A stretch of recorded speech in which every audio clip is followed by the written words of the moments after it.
next speaker was supposed to be Dr. Peter, who's not available this afternoon. Is Dr. Peter in the room? He's online. So then we're going to take Dr. Peter who's online, and Dr. Peter is going to show us the energy consumption pattern in the foundry, because it's quite important for us as industry to see the biggest cost, one of the biggest costs being energy as electricity in the foundry, for him to show us that pattern, how it's going.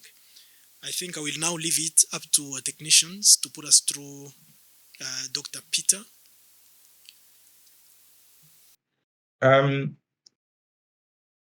My name is Peter Mukoma.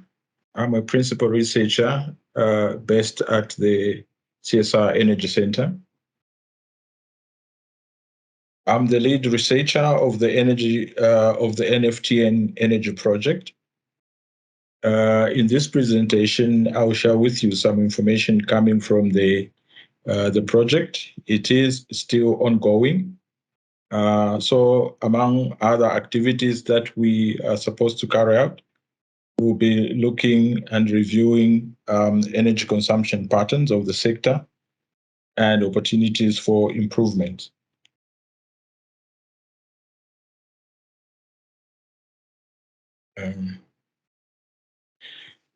So I'm going to start by looking at the energy challenges in the metal sector. Although the energy challenges facing the metal sector are not unique to them, but because of the significant role that the sector plays in the industrial development of the country, they need serious attention. The escalation of energy prices is a problem for them because obviously increases their cost. The energy supply security issue, we have been experiencing a lot of load shedding. And I'm happy to hear from Andrew how they have dealt with that problem. It is something I have taken note of. We would try and ascertain how many foundries actually take part in the instantaneous demand response program, because it is something that we are advocating. Then there's a concern about market competitiveness. When the prices of energy go up, the price of the products coming out of the foundries will go up as well, and that may impact their market competitiveness. And of course, we have the issue of greenhouse gas emissions, because the energy that is consumed is mostly coming from fossil fuels. These are challenges that require us to understand and study so that we can be able to recommend some interventions. However, there is a challenge, a lack of energy consumption and production data. Andre, has not been able to give us some figures, especially the production information. We need that to determine the effectiveness of energy use in the plant and to benchmark energy performance against international best practice. So these are the challenges that the study is supposed to address, in the sense that information that comes out of the study will then be able to say, this is how we deal with some of these issues. Let's look at the total energy consumption for the metal sector from 2010 to 2019. This is a 10-year period. We heard from Isidore, I think before lunch, he was showing us how the sector has actually shrunk. The number of foundries have closed. And for us, that means that the should be a translation in the loss of production for the sector, and also the energy consumption. But we can see from this information that we got from DMRE, the energy balances that they publish online, that there hasn't been any change. You do see some up and downs, but on average, nothing has changed. We can't see a trend that says because the sector has been getting smaller, therefore the trend downwards in terms of energy consumption. That is not the case.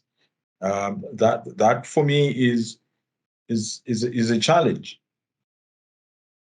When we look at the various energy sources consumed in the sector,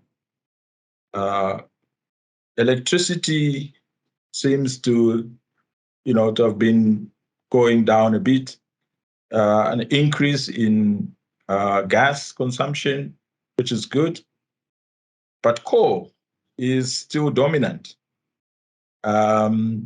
So these kind of indicators are problematic in the sense that when you start talking about the sustainability of the sector, the greening of the sector, and the major polluting energy source is not going down, it's concerning. We would like to have a look at exactly what is going on, but at a national level, at aggregated data, this is what we're seeing. This is the pattern in terms of the energy sources that are being consumed.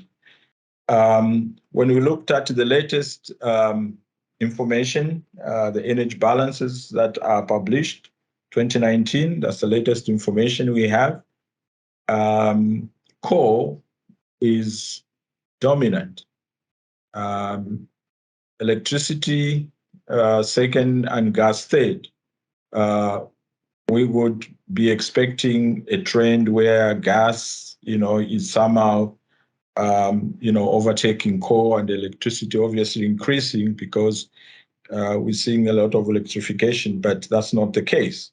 So looking at this picture, looking at the trend, looking at the composition of the energy consumption, so the energy sources itself tells us of a sector that is definitely in need of relooking in terms of technologies, in terms of practices, to be able to start to also aspire for the greening of the sector.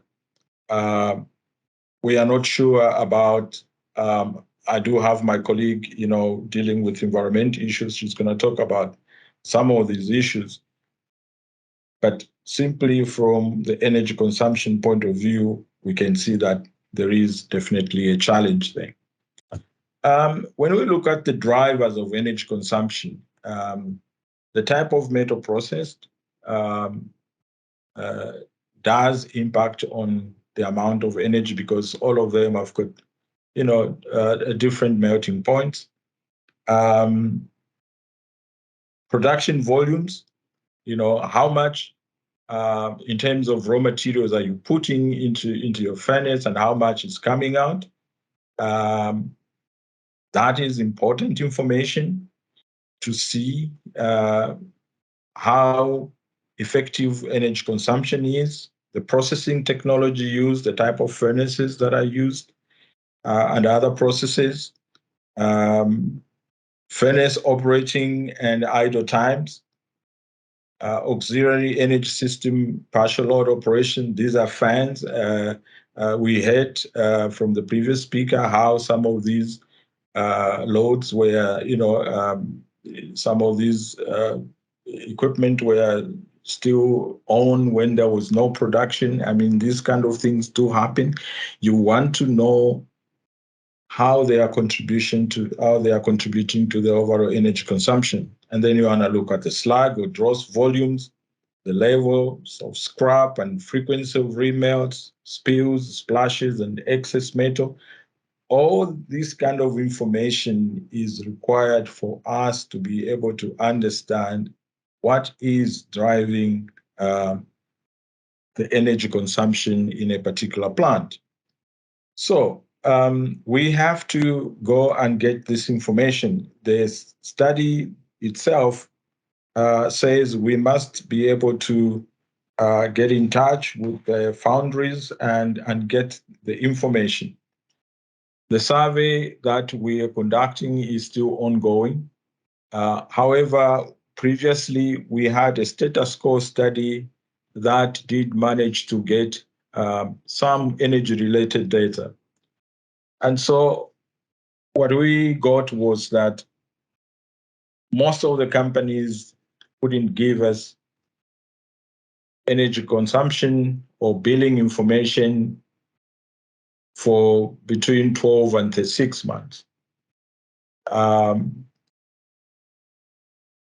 If you don't have that kind of information and somebody just gives you a monthly or annual energy consumption, it's very difficult for you to develop a meaningful predictive baseline model. So you need to have information that gives you a profile to see what happens on a weekly, daily basis so that you can be able to understand on a yearly basis, look at the seasons and see what exactly is going on for you to be able to have meaningful conclusions. So out of the 56 foundries that provided some energy-related information, out of the 56, 36 provided some bills, and 20 did not. So we need this information. So the missing data makes it difficult to calculate the total cost of energy for the foundry sector. And we require also explanation for outliers. If you have information that sometimes does not make a lot of sense, you probably want to pick that up and find out, is this a mistake or this is actually what is happening? Because we would like to relate back to the total energy consumption and be able to see how these foundries and other metal businesses are contributing to that. We had looked at the electricity tariffs. I'm sure Atlantis Foundry are on the time of use because they can be able to deal with the demand during, peak periods, and I think that's a very good thing to do. We find that 44% are on fixed tariffs, and then the other 35, they just did not provide us with the information that we require. So, trying to get deeper into why are they on these kind of charges, becomes a bit of a challenge. But this is the kind of information that we get when you're doing some of these surveys. The whole idea is to be able to see if these tariffs are too high, if any kind of arrangements could be made for the sector to be considered, for the regulator to consider, give him some authorization to somehow moderate these tariffs. So when you don't have 100% response, it becomes a bit of a problem. We also looked at the source of the supply of electricity for most of the foundries. We found that is municipalities. We were expecting that as well. I think it makes it easier to engage individual municipalities, because then they can be able to deal with issues of tariff on a case-by-case basis. The good thing with the ESCOM supply is what Andre said. The instantaneous demand response is run by is run by ESCOM, but we would want municipalities to also get on board and be able to create something similar for their customers, especially the foundries. 10 minutes is not a lot of time. Once a day, I think every foundry could be able to participate and get the benefit of such a demand management scheme. The question that we have is, how do our foundries in South Africa compare with amongst themselves, or indeed internationally? We would like to create some kind of benchmarking cluster. Want to cluster foundries based on the type of metal they process, the technology that they use. In order for us to do that, we'll need total energy consumption over at least 12 months, and then total annual production, so that we could be able to calculate the energy performance indicator, like specific energy consumption, which is the kilowatt hour per ton. And then, when you cluster these foundries and you have their specific energy consumption, you would be able to see which one is the best in class. And using that kind of information, you could be able to calculate the annual potential savings for those foundries within that cluster that are lagging behind. Because now you can compare, foundries producing the same kind of product using the same technologies, and without even going into the foundries themselves in terms of understanding what are the measures that have been implemented in one particular foundry. But you could be able to say, this is the best in class. They are able to assume this energy performance indicator, which when we compare with other countries, maybe better or maybe lower than that. But the idea is, how do you bring the foundries up to a level where they become competitive? Unless you have this kind of information, you will not be able to tell what actually happens and how effective is the energy use in that kind of operation. And therefore, for the energy consumption survey, we need energy consumption and cost data, the monthly energy bills, one energy consumption average figures that are provided are not very useful. It's the same thing with production volumes, installed capacity, and the actual production.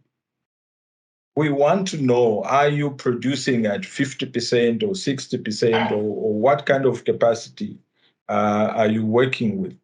And we want to understand what is the total size of the industry in terms of capacity and the energy required for the sector to operate at full capacity. So this information is required, and our survey, which is still open, need this kind of information for us to be able to complete the study. So in conclusion, I would like to say that as we saw in the first or second slide, the total energy consumption has not changed over the period 2010 to 2019. We were expecting to see a trend, downwards. because we've seen production figures have gone down, and we've seen that a number of foundries have closed. Coal is still dominant, and we need to find out how are we going to deal with the issues of environmental pollutions coming out of this. And so the data collected so far from the initial or status quo survey is not sufficient for us to draw any conclusions on specific energy consumption and potential energy savings. And therefore, we encourage foundries that are in the conference right now, and those that are online, and those that have got representative, to participate in the survey to provide data related to energy consumption, energy cost, and production volumes. And of course, installed production capacity and actual production. We will not publish your individual information. We will process it and be able to aggregate the outcome and be able to relate it back to what is happening with total energy consumption. The production figures will obviously be added up as well, and be able to see how is the sector faring in terms of their use of energy. Is it being used effectively? Yes, there will be individual foundries that will be top of class in the various clusters that we will provide. Those will be able to be used as almost case studies that have got some kind of experience of how they have done what they have done to be able to help others. It's about learning information from others within the sector. That's why case studies are created, but also it's about benchmarking. What is possible? We do have the energy savings target that the Department of Mineral Resources and Energy have put in this strategy. We need to know, is it possible to reach that target, or we can exceed it, if initiatives like what Andrew was talking about from Atlantis Foundry can be done. Of course, some foundries are smaller, they don't have the resources, but equally their operations may not be as complex. But there is always room for improvement. But we can only be able to recommend the right interventions when we have the information and we know where each and every foundry stands in terms of how effective their energy consumption is. Thank you very much. That was my presentation to share with you some of the information that we so far have. The project is ongoing. I think it will wrap up somewhere around July. Thank you very much.